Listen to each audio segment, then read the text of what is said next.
Hi guys, sorry to inflict Nigel Farage upon you, but I think people would be interested not so much in what he had to say, but some of the questions he received from his sycophants in Scotland. The Brexiteer journeyed to Aberdeen, where he met with a primarily pro-Brexit, pro-unionist audience, and he took questions from them. The first was about tactical voting to keep the SNP out, and the second I'm going to show you was a horrible attempt to smear young people who are suffering the most during the cost of living crisis and a possible UBI to help them out. We'll start with the first Farage fan. Hello Nigel, welcome to Aberdeen. Thank you. Do you think Scottish voters should vote tactically at the next election? Yes. There you go. No, sorry. No, I do. I mean, look, our first past the post system can produce very bizarre results in politics. I thought what the leader of the Scottish Tories said was perfectly sensible. And it was, if you think the most important, you may not, but if you think the most important question is for Scotland to stay part of Brexit Britain and work together for our future, if you think that, then in my opinion, you should vote tactically. And Aberdeen's classic of that. You've got one constituency here that the Conservatives could win at the next election, and one where they've got not a cat's chance in hell. So I think if that's what motivates you, voting tactically makes sense. I'd much rather have PR, where we vote for parties we actually like and believe in. We've got what we've got. What say you? Well, I have voted tactically once before, but we ended up getting the SNP, so I wanted to keep Labour out, so... Yeah, well, OK. Well, if you wanted to keep Labour out and you got the SNP, you won in a sense. Oh, well. Okay, which constituency is he talking about? I think he's talking about Aberdeen South here. If you look at Aberdeen South, the SNP won with a pretty good majority, but the second place was the Conservatives on 14,000 and the Labour Party on 4,500. So if the Labour Party and the Conservatives work together, they could help the Conservatives win the seat. Just think about that for a moment. Okay, just think about that, where you'd have the Labour Party and the Conservatives working together to put a Conservative in place. People in England would be like looking at this in shock. Labour and the Conservatives working together. Why would they do that? Well, in Scotland, they do it all the time, and it would likely happen again. Now, back to this voter. He asked, should we vote tactically? And what is the benefit of voting tactically? Is to get rid of the SNP and replace them with whom? Well, he doesn't want Labour winning. He wants the Tories to win. And notice how Nigel Farage mentioned Brexit Britain. He knows that he's surrounded by friends. He can say things like Brexit is a success story. Brexit is great.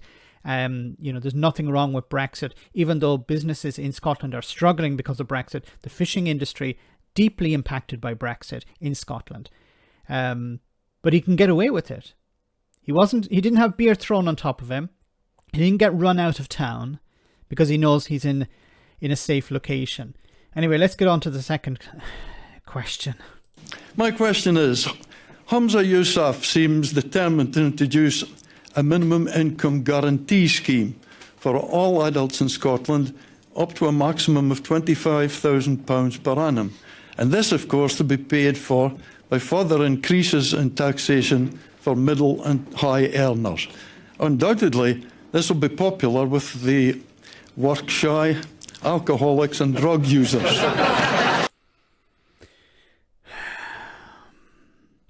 So there's a cost of living crisis. The Scottish government would like to introduce something like a UBI, a universal basic income, a minimum wage in a sense. And this guy's response is, well, it's going to benefit the work-shy, lazy people, people who don't want to work, alcoholics. My God, I didn't know there were still people like this that existed. This is obviously, as you can see, an elderly man who's probably well off, and he doesn't want young people benefiting. He has had it good, but he doesn't want young people benefiting in any way. It's disgraceful. But let's hear what Farage had to say about that. Of which we have plenty already. I think this is a mixture of desperation and insanity. What do you think, Nigel? Joking aside, the level of drug deaths in Scotland are simply shocking. Simply shocking. But the data is compiled in a different way to the rest of the United Kingdom. Like, if it was compiled in a similar way, it would be probably pretty much like the rest of the United Kingdom. But even if it is higher, wouldn't it be better that Scotland was independent and it was able to raise the money it needed to deal with this problem, to hire the councillors necessary, to invest properly? But it can't, because its funding is limited. It can only raise a certain amount of tax. It only has control over certain parts of the economy. I mean, they've more than doubled in the last 8 years, and they're going up at a very rapid rate. I mean, horrendous. You know, you can keep buying off the electorate. You can keep bribing the electorate. But in the end, someone has to pick up the tab. And it's so ironic to hear Nigel Farage talking about, we need to be fiscally sound. We need to be careful about how we spend money. He's promoting Brexit Britain, which has caused a 4% fall in GDP. And he's talking about, well, somebody has to pick up the tab. My God, the brass, whatever you want to say of this guy. Under devolution, Scottish finances, they have become frankly disastrous. Even if the SNP won... Which is an argument for independence. ...the next election, won a referendum and tried to rejoin the EU would say, no, your finances aren't good enough to be a member and to join the euro. Citations needed, Nigel. I was going to say Boris. Nigel, can you provide us some evidence to support that claim? Because it doesn't seem to be the case, because in Europe, they're saying, yes, if Scotland wanted to join, or rejoin, whatever the term should be, if they wanted to be part of the European Union, they have met most of the criteria under the Copenhagen criteria. So I don't know what he's talking about here. Look, if you try to set a level like this 25,000, yes, of course, the ne'er-do-wells will be thrilled. But what about the aspirants? What about those young people, those on low pay that have got some ambition, that want to get on in the world?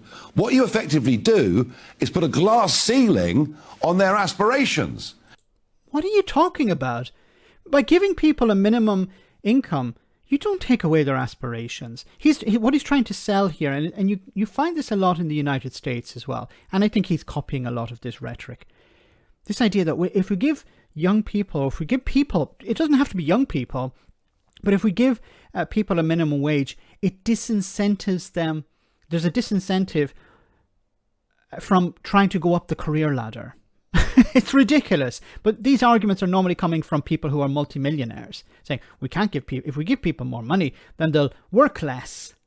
They won't want to get up and, move up in their career. It's absolute crap. If people are struggling at the moment and giving them something extra, you take away a stress. You give them more freedom. You give them the ability to go, okay, actually this evening, instead of working to put money on the table, to put food on the table. So I get very animated and I start to get confused in my language. But instead of working extra to put food on the table, I'm actually going to do a training course. I'm actually going to do a course in management or in something, in coding or something like that, to actually, improve my career. So actually giving people a basic amount of money allows them to follow their dreams. But the type of system that Nigel Farage supports is to keep wages as low as possible in order to maximize profits and dividends for shareholders. Because you disincentivize them to earn more than that target. And that way lies madness. You've got to have, to be successful, you've got to have aspiration. You've got to have ambition. You've got to have people that are successful and then pay taxes, which keeps those that can't look after themselves going. You can't just do it by dishing out subsidy. I'm sure that if the late great Adam Smith were around today, he'd be horrified by this. I think you feel rather the same way. Exactly. I think you just nailed it. Thank you very much indeed. Not a lot of criticism of Nigel Farage. There were some other questions, but they were pretty much all, "You're wonderful, Nigel. Tell us something we all agree with anyway." But when it comes to the next election, I think something that really concerns me about what's happening in Scotland is people like Nigel Farage and GB News are giving a platform to the Alba Party, or Alba Party as it's written, the Alex Salmond Party. And, you know, why would GB News, why would Nigel Farage be giving them a platform? That concerns me. It's about taking down the SNP. You know, the Alba Party don't have a chance of running Scotland. But the Tories with the Labour Party do. And that's a worst case scenario for people in Scotland. Let me know in the comment section, guys, what you think. As always, your comments are greatly appreciated. Thanks a lot.